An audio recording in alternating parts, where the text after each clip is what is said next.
the risk of boring people, I know that military history is not everyone's cup of tea. I do apologise, but for this experiment I needed a subject that, for me, required very little in the way of actual research.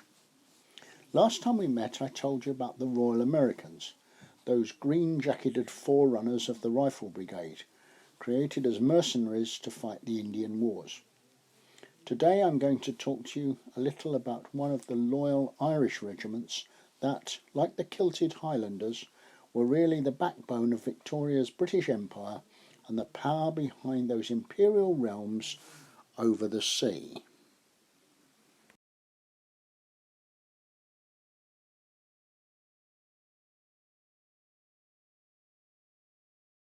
The Prince of Wales's Leinster Regiment, more commonly known as the Royal Canadians, was formed in 1881, just 4 years before my grandfather, who served with some notoriety in this regiment throughout the Great War, was born.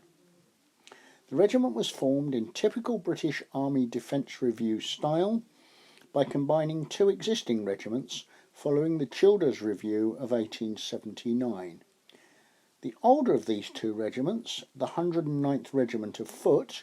the Bombay Infantry, was raised in 1853, and the second and more prestigious, the old 100th Prince of Wales Royal Canadian Regiment of Foot, had originally been created in 1858.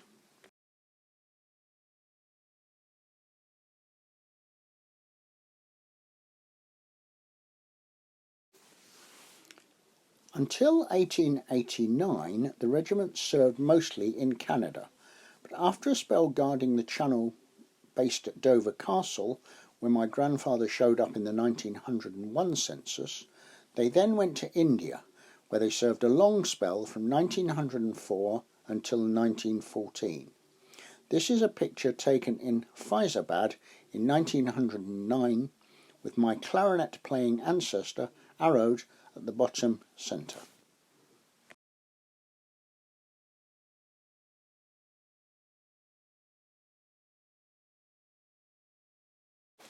Here you see a recruiting poster for the regiment, who mostly enlisted Irish or Irish extraction men who would have trained and been billeted, when in their home depot, at Crinkill Barracks in Bere, County Offaly in Ireland. The regiment had, at the start of the Great War, two battalions, the first based at Faizabad in India in 1914, and the second, the Training and Reserve Battalion in Bere, Northern Ireland.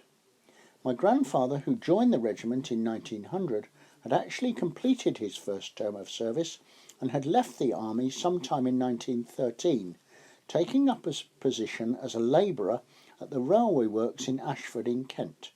But having served as a regular only for some 12 years, he had reserve responsibilities, and so upon hostilities breaking out in August 1914, he was immediately recalled to the colours,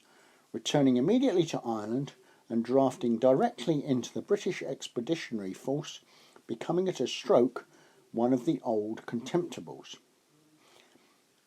Hence, while his old comrades in the 1st Battalion, the proper fighting troops as they would have seen themselves, were travelling by train and steamship from the depths of the central Punjab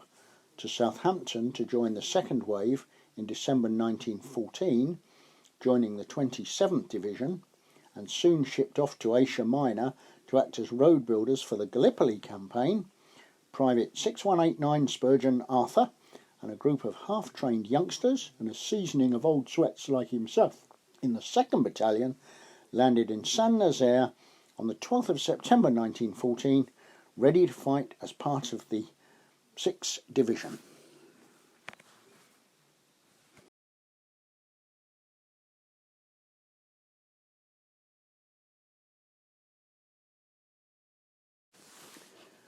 There have been several regiments numbered 100, of which possibly the most famous is Campbell's Highlanders, raised in 1760, although disbanded just 3 years later.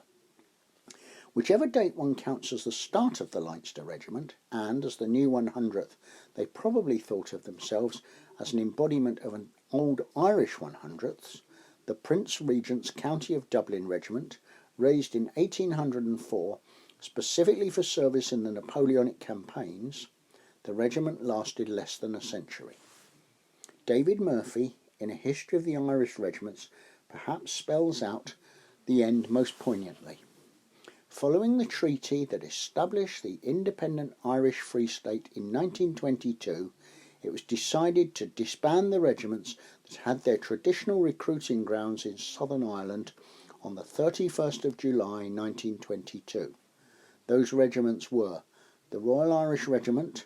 the Connaught Rangers, the Prince of Wales Leinster Regiment, the Royal Munster Fusiliers, the Royal Dublin Fusiliers, and the South Irish Horse.